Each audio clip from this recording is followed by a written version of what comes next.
Bismillahirrahmanirrahim. Assalamualaikum warahmatullahi wabarakatuh. Alhamdulillahirabbil alamin wassalatu wassalamu ala asyrafil anbiya'i wal mursalin nabiyina Muhammadin wa ala alihi wa ashabihi wa man ihtada bihadihi wa sanna bi sunnatihi ila yaumiddin. Allahumma 'allimna ma yanfa'una wanfa'na bima 'allamtana wa zidna 'ilman ya rabbal alamin. Rabbi shrah li sadri wa yassir li amri wa hlul 'uqdatam min lisani yafqahu qawli. Amma ba'd. Bapak Ibu hadirin wa hadirat kaum muslimin dan muslimat, saudara-saudari jemaah salat Maghrib wal Isya rahimani wa rahimakumullah. Alhamdulillah. Ya, intinya kita bersyukur pada Allah hingga saat ini kita diberikan nikmat iman wal Islam dan kesempatan dan juga kesehatan. Mudah-mudahan istiqomah Allah Subhanahu wa taala berikan kita keistiqomahan hingga akhir hayat nanti. Amin ya rabbal alamin. Dan salawat kepada Nabi Muhammad sallallahu alaihi wasallam. Kita mulai pengajian kita mengenai hadis Rasulullah sallallahu alaihi wasallam dengan membaca basmalah. Bismillahirrahmanirrahim. Mudah-mudahan dengan nama Allah yang kita sebut ini, dengan rahmatnya, dengan kelembutannya, kasih sayangnya, kita bisa mendapatkan ilmu dan amal yang diterima. Amin ya rabbal alamin. Kita masih bahas hadis yang ke-29, yaitu nasihat Rasulullah kepada Mu'adz bin Jabal radhiyallahu anhu. Yang tentu saja Mu'adz bin Jabal ini termasuk sahabat yang istimewa karena mendapatkan pengajaran semenjak beliau masih muda. Kemudian Rasulullah SAW memperhatikan betul kaderisasi terhadap sahabat-sahabat yang mulia, yang usianya itu masih muda. Kemudian dari hadis yang akan kita bahas, Rasulullah SAW mengajarkan ilmu bagaimana beragama, kunci-kuncinya, pintu-pintunya, alur-alurnya agar kita menjadi hamba yang benar-benar mengamalkan dinul Islam.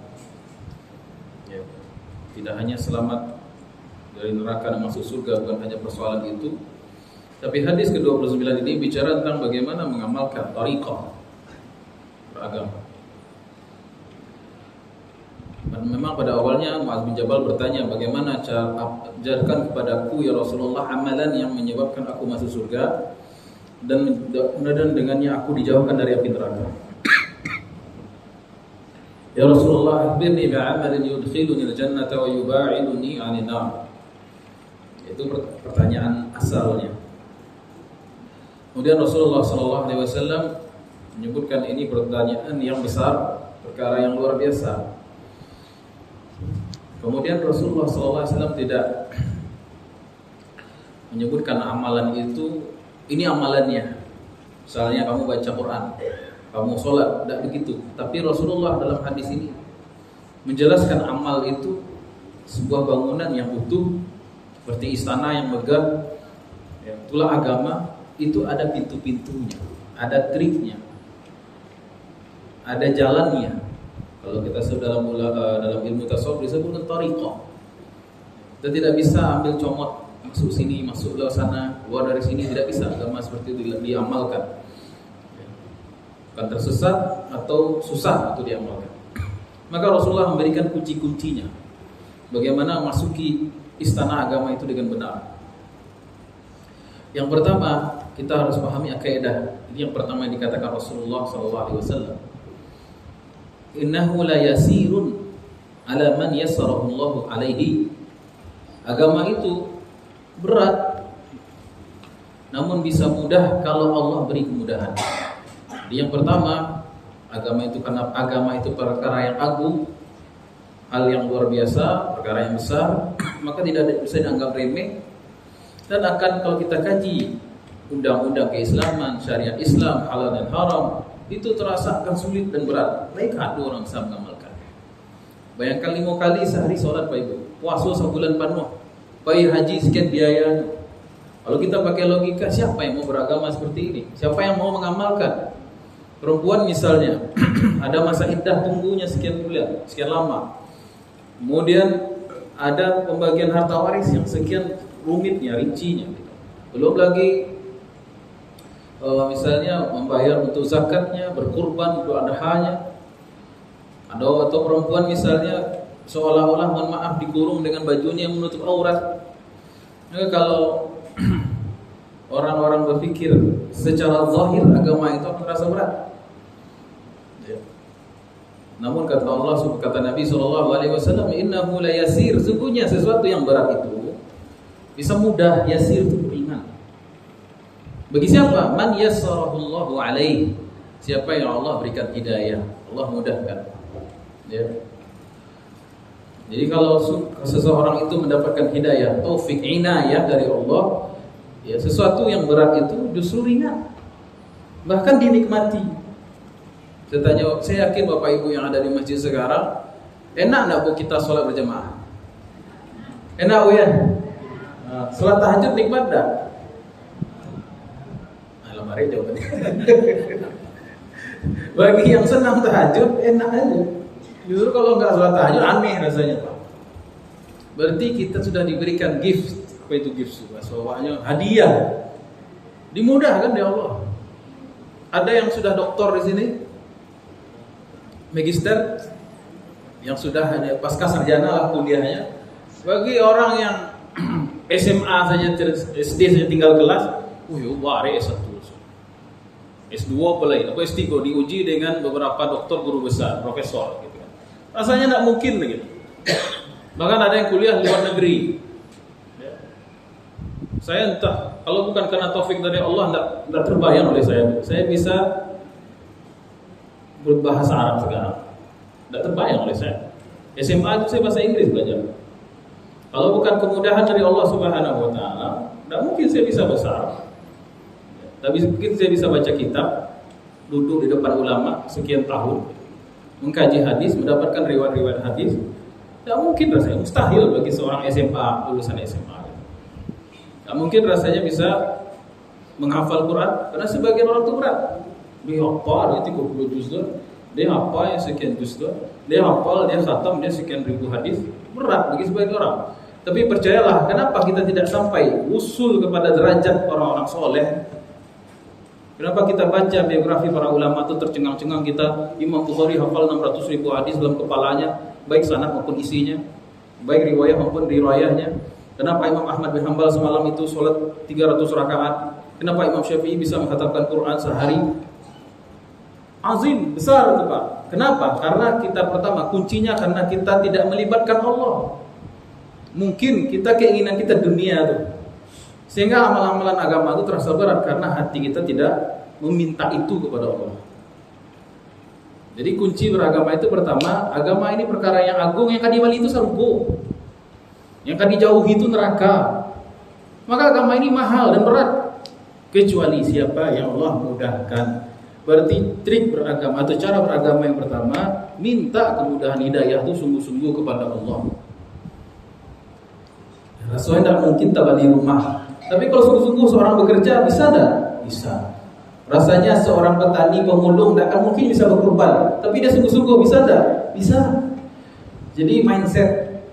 Kalau orang barat sampainya di mindset saja, pola pikir. Tapi dalam Islam ada yang namanya taufik. Kalau dalam orang barat menyebutnya mindset.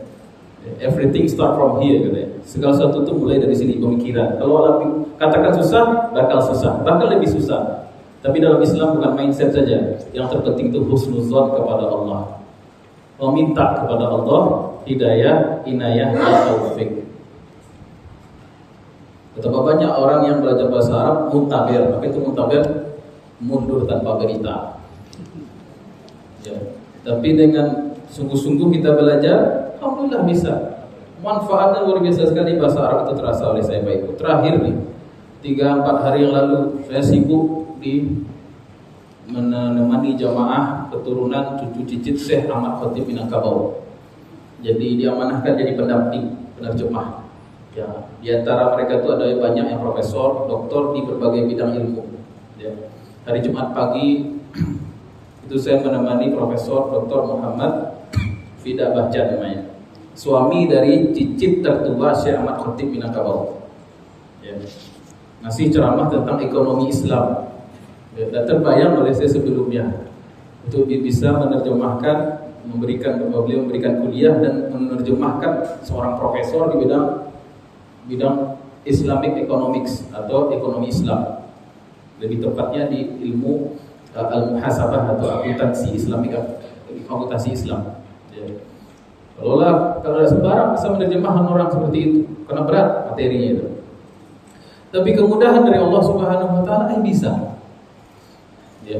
Apalagi ya perkara dunia ini banyak yang susah. Apalagi kalau kita sudah masuk ke kubur, susah itu muka dan nakir itu jawabannya. Ditanya muka dan nakir, man rabbuka, man nabiyuka, man imamuka, man hadzal rajul. Berat, semakin kesana semakin berat, tapi akan mudah bagi siapa? Yang dimudahkan oleh Allah Subhanahu wa taala.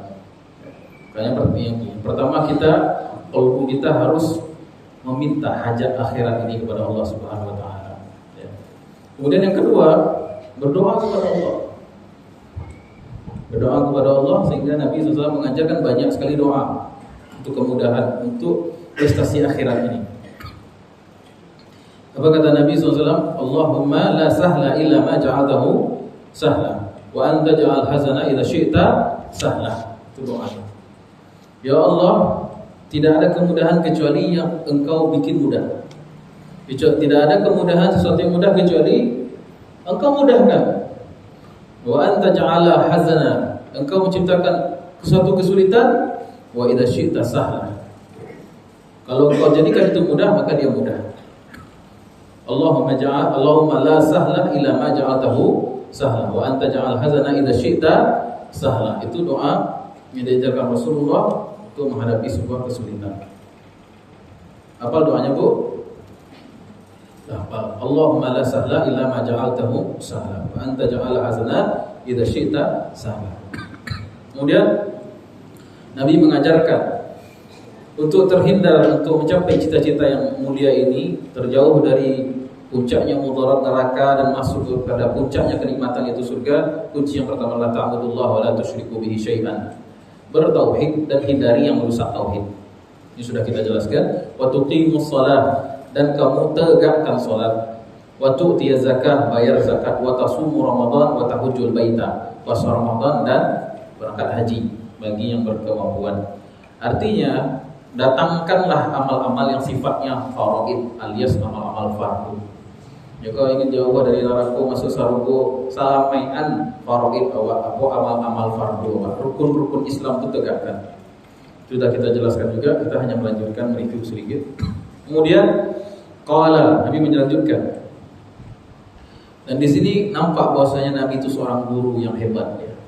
Nabi tidak hanya menyebutkan amalan, tapi Nabi menambahkan informasi di luar pertanyaan yang ada, dan itu sunnah. Jadi ada pertanyaan A, jangan jawaban itu sekedar menjawab A, tapi bagi seorang guru bukan hanya transfer ilmu, tapi mendidik supaya sampai kepada tujuan. Ini yang saya sebut thariqahnya Nabi SAW atau metodenya Nabi. Nabi menambahkan, ala adulluka ala abwabil khair, mau tidak aku tunjukkan kepadamu pintu-pintunya. Oh, tadi kan rukun Islam terbaik, rukun Islam yang luar biasa, ada 5. Ya, tapi Nabi mengajarkan, mendidik Muaz bin Jabal, mau tidak aku tunjukkan kamu kepada pintu-pintunya, dari mana masuknya Islam itu? Ya. Masuknya itu pada 3 amalan, yaitu as-shaumu junnah, yaitu puasa. Karena puasa erat kaitan dengan mengontrol diri. Ya. Orang Barat mengatakan, belum bahasa Inggrisnya, siapa yang bisa mengontrol makannya, dia bisa mengontrol segala hal. Jadi kunci yang pertama adalah thariqahnya Rasulullah SAW, itu adalah kemampuan manajerial, kemampuan diri, menahan. Itu pintu yang pertama. Kalau seorang bisa mengendalikan hawa nafsunya, keinginannya, tahu dia kapan bisa melakukan ini, kapan tidak melakukan itu, kapan melakukan ini dan meninggalkan hal-hal tertentu, dan dia merasa diawasi Allah, kan itu poin daripada puasa. Maka dia sudah sepertiga thariqah, sepertiga jalan menjadi hamba Allah. Ya. Kemudian yang kedua, was-shadaqah tudfi'ul khati'ah kama yudfi'ul ma'un nara. Thariqah yang kedua adalah, kalau bisa diamalkan bertiga, apa itu? Yaitu shadaqah. Shadaqah berkaitan dengan kelembutan hati dan kepedulian, ada sifat rahmat. Kalau orang dalam hatinya itu penuh kasih sayang, cinta, tidak pendendam, tidak marah, tidak musuhan dengan orang, hatinya itu sayang sama makhluk. Man la yarham la yurham. Siapa yang tidak penyayang, tidak disayangi Allah, Ini kunci para aulia, ini kunci para kekasih Allah di zaman terdahulu sampai sekarang dan sampai masa yang akan datang. Siapa yang dalam hatinya ada kasih sayang, ya, maka Allah berikan buka pintu-pintu agama. Tapi kalau hati itulah banci saja, dendam saja, ya, dengki saja, busuk hati, ya, maka itu terhambat dari hidayah. Terhambat dari hidayah. Tapi kalau orang, kenapa perempuan, maaf, kenapa pengajian itu banyak ibu-ibu? Kalau ada pengajian bapak-bapak ada lagi. Sejauh aku berceramah ibu-ibu, ada mau menghadiri pengajian bapak-bapak, ada. Kalau pengajian bapak judulnya wirid saja biasa, ya campur lagi. Kalau pengajian ibu-ibu ada. Majelis taklim ibu-ibu soleha, ada banyak.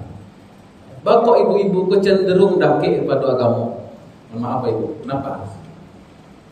Perempuan hatinya lembut. Karena perempuan itu menang di mana? Di perasaan, hatinya lembut, ya. Dan seluruh nabi dan rasul, kenapa mereka dipilih jadi nabi dan rasul? Salah satu sifat mereka itu adalah sayang kepada umat. Apa kata Allah dalam Al-Quran? Laqad ja'akum rasulun min anfusikum azizun 'alaihi ma anittum harisun 'alaikum bil mu'minina raufur rahimun. Dalam Quran rahim itu dua saja itu. Ar-Rahim pakai alif lam itu sifat Allah jadinya. Kemudian tanpa alif lam boleh dinisbahkan pada makhluk, boleh, yaitu pada Nabi Muhammad sallallahu alaihi wasallam. Karena dalam diri Nabi itu ada kasih sayang, kepedulian. Siapa yang dalam hatinya ada kasih sayang, kelembutan, kasih sayang, Allah pahamkan agama itu.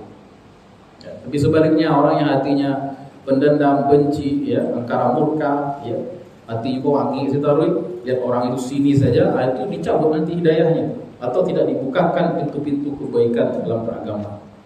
Baik.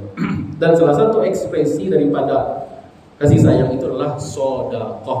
Dalam makna seluas-luasnya, baik sedekah secara harta maupun non harta. Karena tidak mungkin seseorang memberi kecuali diawali dari apa? Kepedihan dalam hatinya, keprihatinan dan kepedulian. Maka orang bisa bagi sedekah bare, sedekah piti, bagi orang makan, memberikan orang pakaian. Kenapa Pak Ibu? Awalnya karena peduli. Peduli itu berangkat dari apa? Amalan hati kan? Pedulian itu berasal dari hati. Nah, dengan kita sedekah, dengan kita bersedekah, dengan kita memberi itu terlatih hati kita untuk sayang, ya. Baik, itu thariqah yang kedua. Jadi kalau seorang itu sudah bisa manage nafsunya, sudah peduli dan kasih sayang sesamanya, maka pintu 2/3 pintu agama sudah diberikan. Sudah terbuka bagi dia. Terakhir satu lagi, apa itu ya Rasulullah? Wa salatu rajuli fi jawfil lail. Salatnya seseorang di tengah malam. Salatnya seseorang di tengah malam. Kenapa di tengah malam? Kenapa salat? Salat itu kan hubungan vertikal dengan Allah. Hubungan dialog antara seorang hamba dan Allah. Lalu apa istimewanya di malam hari? Berarti melatih sifat ubudiyah dan ikhlas. Tidak ada yang melihat, tidak ada yang mendengar, tidak ada yang mengetahui kecuali dia dan Allah Subhanahu wa taala. Di situ dia bisa menangis, di situ dia bisa berzikir, di situ dia bisa muhasabah, melihat dirinya, mengkaji dirinya. Ya, sehingga terlahirlah kemurnian, terlahirlah sifat ikhlas, terlahirlah sifat khusyuk, sifat-sifat yang mulia. Oh, ini diamalkan berarti komplit 3/3 agama, pintu-pintu agama sudah. Kalau di luar orang bisa ngomong apa saja. Maaf, saya termasuk. Saya bisa ngomong menampilkan yang terbaik dari bentuk kita kepada makhluk. Tapi kalau di sendirian malam siapa yang menilai? Kan hanya Allah saja. Nah, makanya agama itu rusak berawal dari apa? Karena orang itu tidak mentarbiyah, meriadah, melatih dirinya untuk ikhlas. Cukup penilaian Allah saja. Hasbiyallah wa ni'mal wakil, ni'mal maula wa ni'man an-nasir. Makanya terjadi riya, sum'ah, pengen dilihat, pengen terkenal, pengen ini dan itu. Karena apa? Karena dia belum ada kelazatan bermunajat kepada Allah dalam kesendirian. Sebelum turun perintah sholat, sebelum turun perintah jihad, sebelum turun perintah menutup aurat, bayar zakat dan lain sebagainya, apa perintah Allah pada Nabi Bapak Ibu? Sholat malam. Ya ayyuhal mudaththir qum fa'anzir wa rabbaka fakabbir wa thiyabaka fatahhir. Ya ayyuhal muzammil qum min laila illa qalilan. Wahai yang berselimut, bangun malam.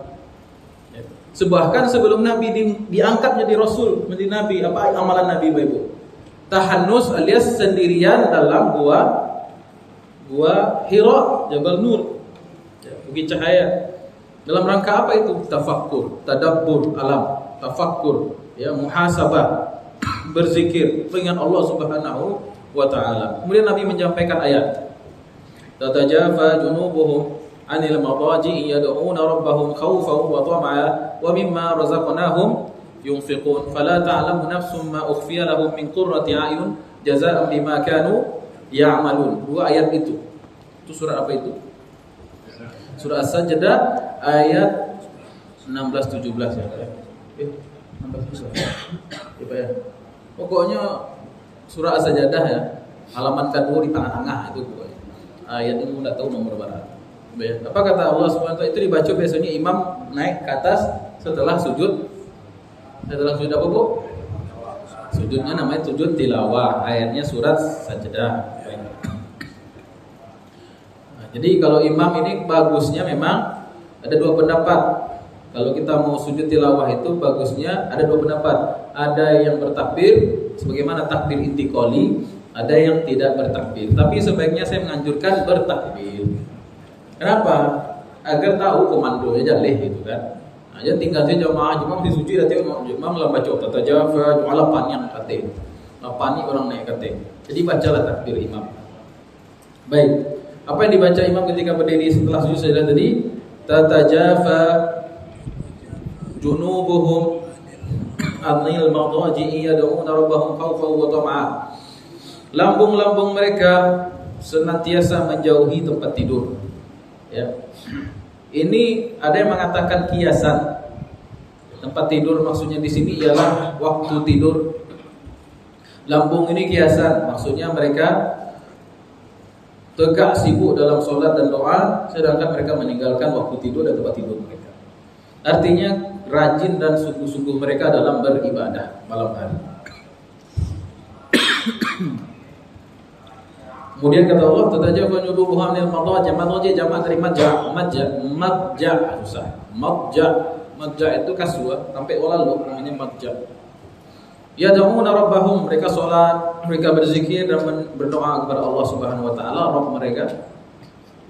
Dan membawa dua sifat. Yang pertama khaufan wa tama'a. Khaufan maksudnya khaufan min azabillah. Allahumma ajirna minan nar. Jadi dia tahu ada azab dan itu hak. Ada neraka dan itu benaran akan terjadi. Ada sirat, ada munkar dan nakir, ada azab kubur. Lalu mereka meyakini itu, lalu mereka berdoa pada Allah, Allahumma ajirna minan nar. Allahumma inna na'udzubika min sakhatika wan nar. Itu yang pertama. Jadi ketika bangun tahajud, doanya doa selamat dari neraka dan segala bentuk azab Allah. Yang kedua, khaufan wa tama'a. Tama'an itu artinya rakus. Tamak. Tapi rakus dalam bahasa Arab atau tama' dalam bahasa Arab itu bisa bermakna untuk hal yang baik maupun hal yang buruk. Tapi sini tama' dalam berdoa itu mustahab. Rajin berdoa, rajin ibadah itu tama' dalam ibadah itu hukumnya mustahab alias dianjurkan. Ya, itu jadi minta jauhkan dari neraka dan minta dimasukkan ke dalam surga. Dibuktikan bangun tahajud. Baik. Kemudian apa fadilahnya? Kemudian ada yang menafsirkan tatajafa junubuhum 'anil madaji'. Seperti Anas bin Malik radhiyallahu anhu dalam hadis riwayat Imam At-Tirmizi, beliau menyampaikan tatajafa junubuhum 'anil madaji', turun berkenaan fadilah keutamaan menunggu waktu salat Isya dari salat Maghrib. Anas bin Malik mengatakan kanu, yaitu sahabat-sahabat Nabi itu dulu kanu yatanaffaluna bainal maghribi ma bainal maghribi wal isya. Sahabat-sahabat itu sibuk dengan beribadah, berzikir di antara maghrib dan isya. Kemudian turun ayat berkenaan dengan itu adalah tatajafa junubuhum 'anil madaji'i, lambung mereka jauh dari tempat tidur yaitu di antara maghrib dan isya, disebabkan karena orang Arab jahiliyah punya kebiasaan maghrib itu lalu. Dan sudah maghrib mereka lalu. Ya. Lalu datang Islam yang mensyariatkan sholat 5 waktu, sholat malam yaitu sholat maghrib awal malam dan sholat Isya. Kaum muslimin tidak lalu meninggalkan kebiasaan jahiliyah dan turun firman Allah tatajafa junubuhum sebagai bentuk pujian, lambung mereka menjauhi tempat tidur meninggalkan kebiasaan jahiliyah, lalu mereka melaksanakan menunggu waktu sholat maghrib dan isya. Alhamdulillah kita maghrib dan isya sekarang ini kan menunggu nih Pak Ibu. Dan menunggunya ini dengan zikrullah dalam segala bentuk variasinya. Zikrullah bisa dengan zikir lisan, bisa zikir-zikir dengan tasbih, kemudian zikir sir, zikir jahar, bisa dengan baca Al-Quran, afdhalul zikri, fa'lamu anna la ilaha illallah, atau dengan majelis ta'lim atau wirid pengajian. Baik. Kemudian pendapat Imam Ad-Dhahhak mengatakan tatajafa junubuhum, lambung mereka menjauhi tempat tidur mereka, yaitu keujian Allah kepada orang yang istiqamah solat berjamaah di solat-solat malam, solat jahar, yaitu solat maghrib, isya, subuh berjamaah. Maka kita masuk dalam ayat ini Pak Ibu, insyaallah, bagi yang mengamalkan ayat ini. Jadi ayat ini punya 4 tafsiran. Sekali lagi, 1, keutamaan dan kemuliaan orang yang bangun solat malam tahajud. 1. Yang kedua, kemuliaan orang yang menunggu solat isya dari solat maghrib. Yang ketiga, kemuliaan orang yang menjaga jamaah di solat jahriyah, itu solat maghrib, solat isya, dan solat subuh. Mudah-mudahan Allah berikan taufik, kemampuan, kekuatan kita mengamalkan solat-solat ini. Amin ya rabbal alamin. Maka apa kata Allah? Fadilahnya, fala ta'lamu nafsum ma ukhfiya lahum min qurrati a'yunin jazaa'an bima kanu ya'malun. Dan tidak ada seorang pun yang mengetahui apa gerangan hadiah yang Allah simpan. Allah nyimpan hadiahnya, tidak ada yang tahu. Fala ta'lamu nafsun, satu jiwa pun, bahkan malaikat, jin, manusia, tidak ada yang tahu. Ketika baca ayat ini, Rasulullah SAW bersabda, A'adad Allahu li'ibadi salihin al-jannah ma la 'ainun ra'at wa la udhunun sami'at wa la khatara 'ala qalbi bashar. Sungguhnya Allah menyiapkan betul bagi hamba-hambanya yang soleh, yaitu surga, yang mana surga ini tidak pernah satu pandangan pun melihatnya. Tersimpan dengan rapi, bahkan mencaliasi trial tidak ada. Ya. Tidak ada istilahnya dummy-nya, kalau HP itu ada dummy namanya. Ya. Kalau kemudian wala uzunun sami'at, tidak ada telinga yang pernah mendengarnya. Wala khatara ala qalbi basharin, bahkan tidak sampai bisa diimajinasikan oleh orang yang berimajinasi. Bahkan tidak bisa terbayangkan keindahan itu. Itulah yang didapatkan bagi orang yang menjaga solat fardu berjamaah, terutama solat malam, yaitu maghrib, isya, dan subuh. Tambah lagi dia tahajud, tambah lagi dia mengisi waktu antara maghrib dan isya. Mudah-mudahan kita tergolong ke ayat ini. Amin ya rabbal alamin. Baik. Jadi thariqahnya Rasulullah SAW dalam beragama, satu tadi adalah as-shaumu junnah. Junnah itu artinya perisai, yaitu mengatur hawa nafsu. Yang kedua adalah sedekah, rahmah, kepedulian kepada sesama. Yang ketiga ialah melatih diri ikhlas dan khusyuk menikmati ibadah. Ya. Di tengah malam atau jawful lail. Ya, Rasulullah SAW pernah ditanya, salat apa yang paling afdal? Ya salat fardu, yaitu salatul lail. Ya, salatul rajuli fi jawfil lail, salatnya seseorang di tengah malam. Kenapa di tengah malam? Untuk mengasah namanya keikhlasan dan kekhusyuan. Rasulullah SAW dikatakan dalam surah Al-Muzammil, wa tabattal ilaihi tabtila, dan tabattullah engkau wahai Muhammad. Jadi salat malam ini banyak istilahnya Pak Ibu. Kadang disebut dengan salatul tahajud. Ya, dalam disebut dengan salatut tahajud. Kenapa? Dari kata tahajjaja, ya tahajjaju, artinya bangun dengan susah. Ya, artinya salat tahajud maknanya adalah seorang yang tidur di malam hari, kemudian dia bangun sengaja, tidak ada yang bisa membangunkannya, tidak ada yang memotivasinya, kecuali bermunajat, beribadah kepada Allah tanpa ada orang melihat. Merahsia hati itu. Ya, itu definisi, istilah yang pertama. Kadang salat malam itu disebut dengan salatul lail.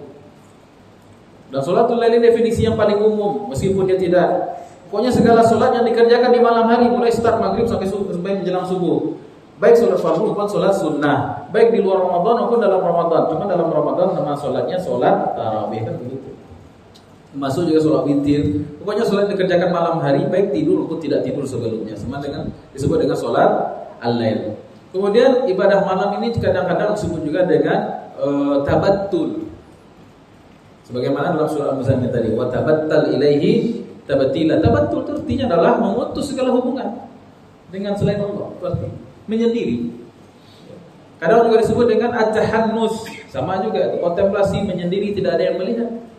Jadi tahannus konotasinya adalah kebiasaan Rasulullah sebelum kenabian. Ya.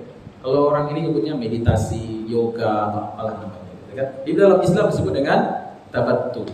Kemudian ada yang disebut juga dengan khalwah. Khalwah ini istilah yang banyak dipakai oleh ulama-ulama tasawuf. Khalwah artinya menyendiri, berdua-duaan dengan Allah Subhanahu wa taala, itu artinya. Khalwah ini ada dua, khalwah dalam definisi fikih dan khalwat dalam definisi tasawuf. Kalau khalwat dalam definisi fikih, dua orang bukan mahram laki-laki dan perempuan berdua-duaan. Kalau bahasa Inggrisnya pacaran. Bahasa Inggris. Bahasa istilahnya pacaran, ya. Baik. Tidak berdua-dua laki-laki dan perempuan yang bukan mahram kecuali ketiganya setan tuh.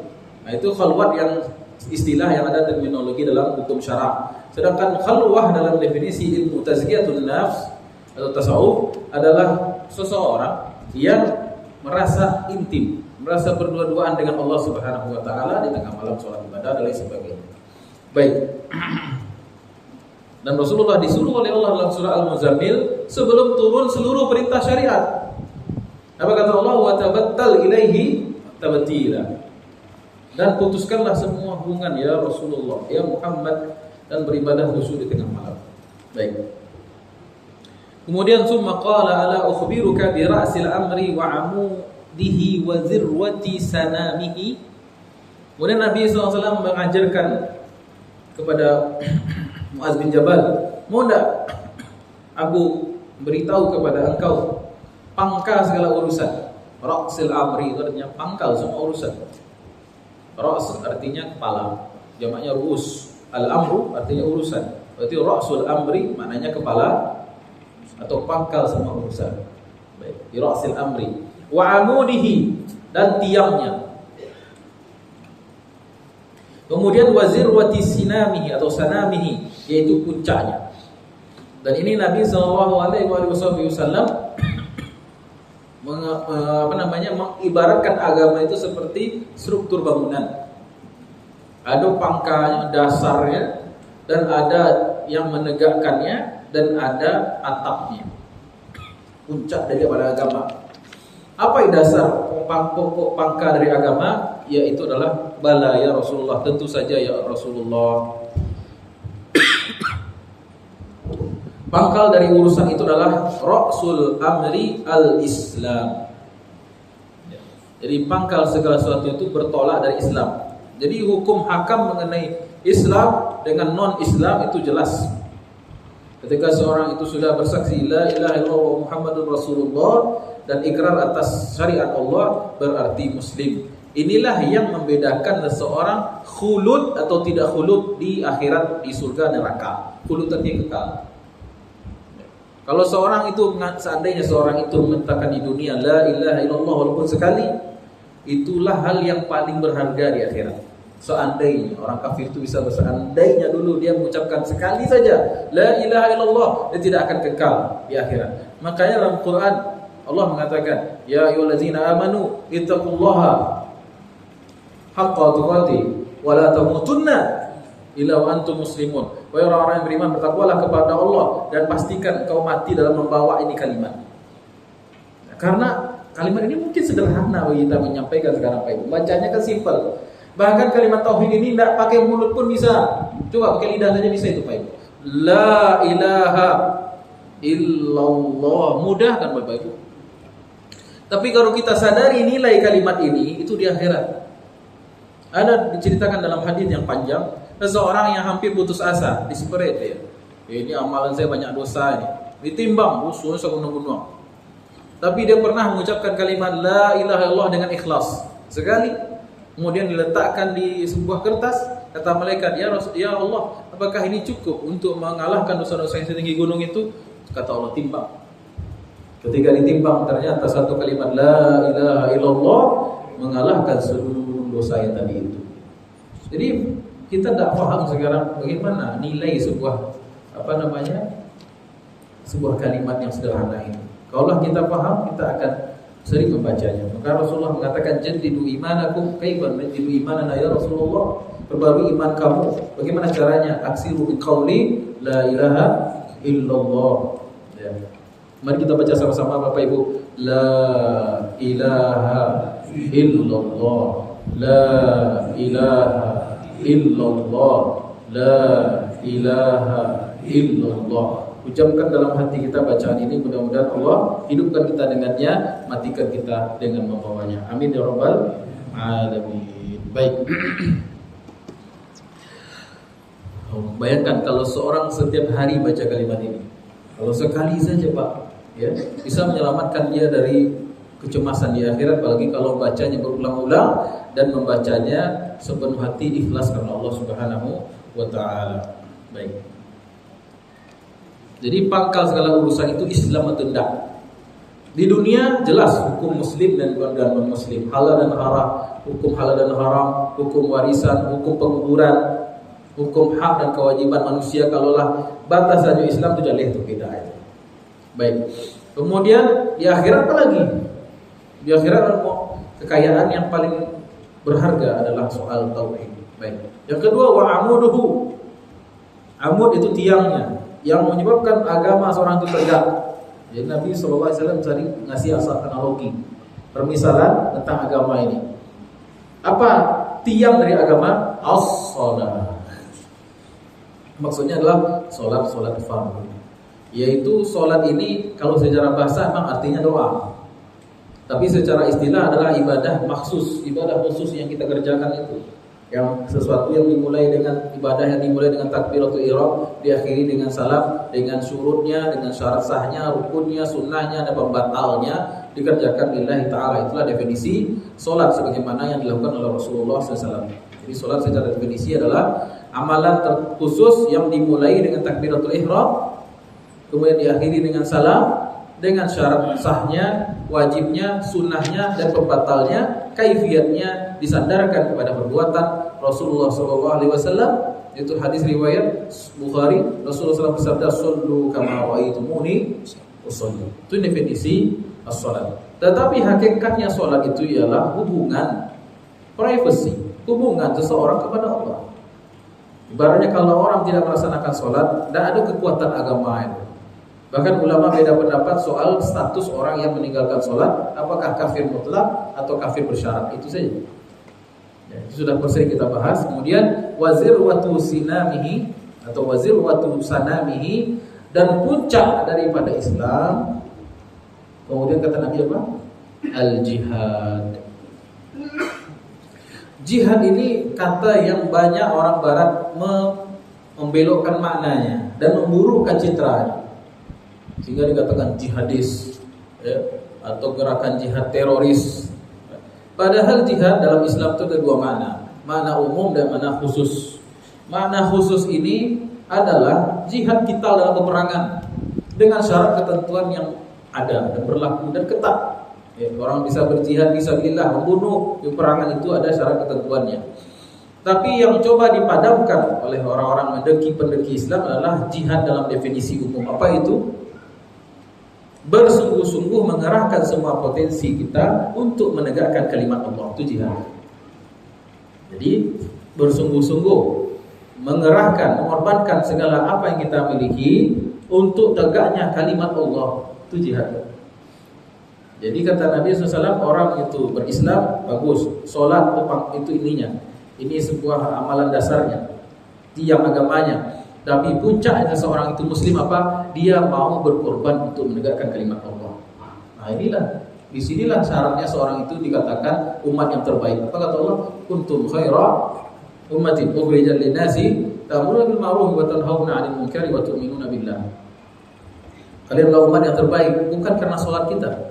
Kalian umat yang terbaik bukan karena syahadat kita.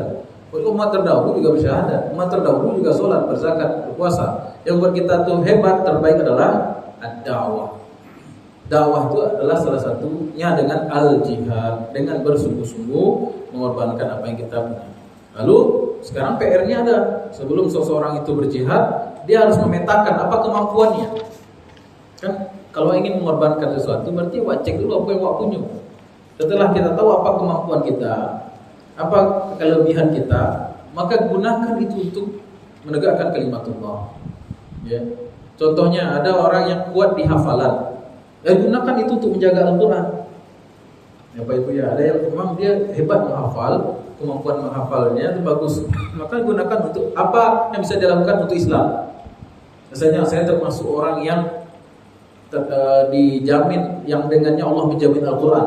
Ya,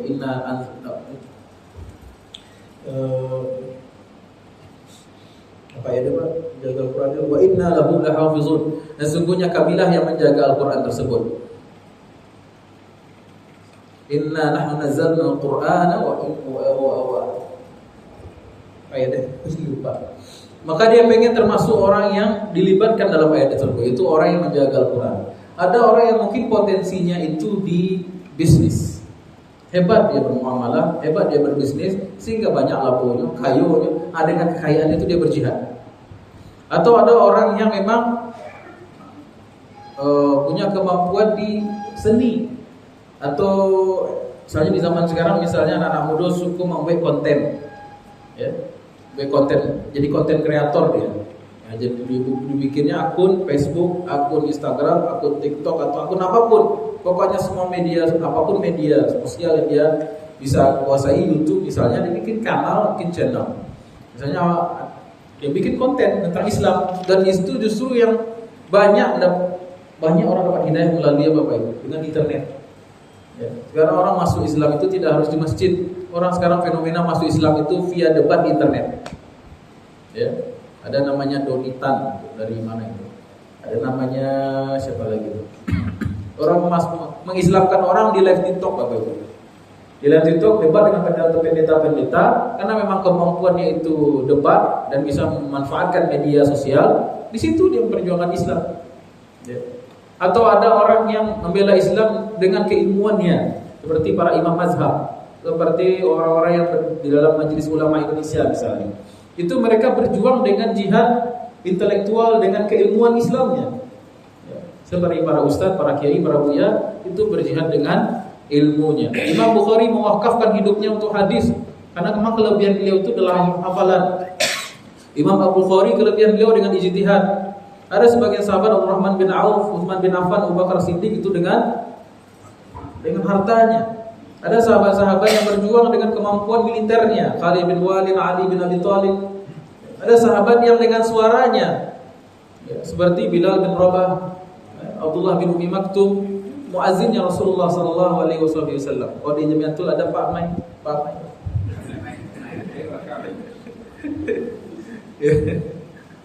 Ya, ada yang jago public speaking, yang ngomong gitu kan. Itu sepertinya masuk juga saya di situ tuh. Ya, khutbah gitu kan. Itu salah satu yang bisa saya lakukan. Mana-mana tuh khutbah itu bagi saya itu amanah besar, Pak Ibu. Ya, khutbah itu enggak boleh main-main sebenarnya. Ini orang punya kemampuan public speaking apa enggak nih? Dia enggak hanya kemampuan public speaking. Seorang khatib dia harus mengetahui hal yang paling up to date yang terjadi di masyarakat. Berkembang kini, bahwa Islam merespon itu, suaranya lantang, ya, dia mengerti syariat, memang lulusan syariah dia, public speaking dia punya jam terbang, dia menguasai audiens, dia mengetahui pendidikan jamaah itu, sehingga barulah dengan itu terlahir khutbah yang berkualitas. Kadang-kadang suaranya lah lambe, tidak ada background syariahnya, tidak pernah belajar agama, ya sekedar bisa khutbah saja, ya, tidak tahu situasi, awak sedang A membahas Z gitu misalnya. Ini jawaban apa? Akhirnya apa? Orang malas belajar. Tahukah kita maksudnya yang hadir sholat Jumat itu kadang-kadang memang sholat Jumat itu sekali sebulan saja.